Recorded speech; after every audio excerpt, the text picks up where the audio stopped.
I want to quickly give some tips I learned from fighting Mohg to help y'all in case you're stuck or just need some help beating him.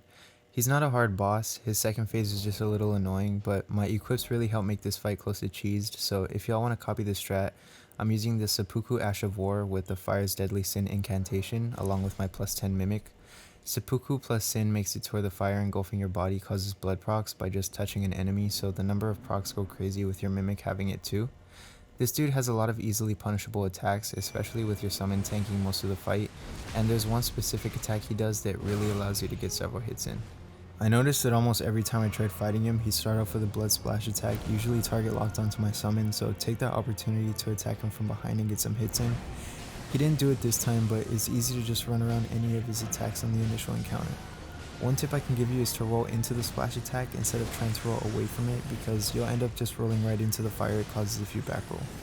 I found that rolling into most of his attacks work pretty well. If you circle opposite of him, he'll attack your summon, and that gives you time to get behind him and deal some pretty sufficient damage. Staying behind him I'd say is pretty crucial if you want to get his health bar as low as possible before his health regens during the transition to his second phase. When you see the circle form around your body, don't back off immediately, just be very cautious. The transition never happens right after it was placed on me, so you can still get a few more hits in, especially while he's in transition. Make sure you have a good amount of heal spells because I'm pretty sure it's not possible to evade his knee heal.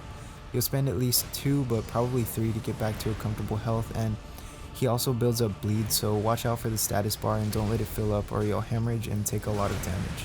You can see that my summon is doing a really good job at distracting and tanking, but still be on guard because he'll randomly throw in a swing attack that'll hit you if you're too close, or an explosive attack you'll see later on in the clip where he slashes the air and causes a blast of fire that does a lot of damage if you're near him. The one highly punishable attack in the event he's locked onto your summon is the one where he thrusts his weapon into the air and does a horizontal slash.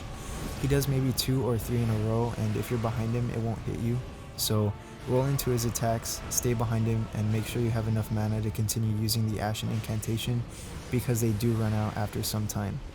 In his second phase he can fly, so it makes the fight a bit more annoying since he moves greater distances faster, but he's still easily dodgeable, so just be cautious and try to stay behind him still. He does have this one attack where he'll swoop in and try to pierce you, but you can roll into that given you time it right and you shouldn't get hit. This is just how I beat him, so if y'all want to give it a try, hopefully it works for you too. But anyway, thanks for watching guys.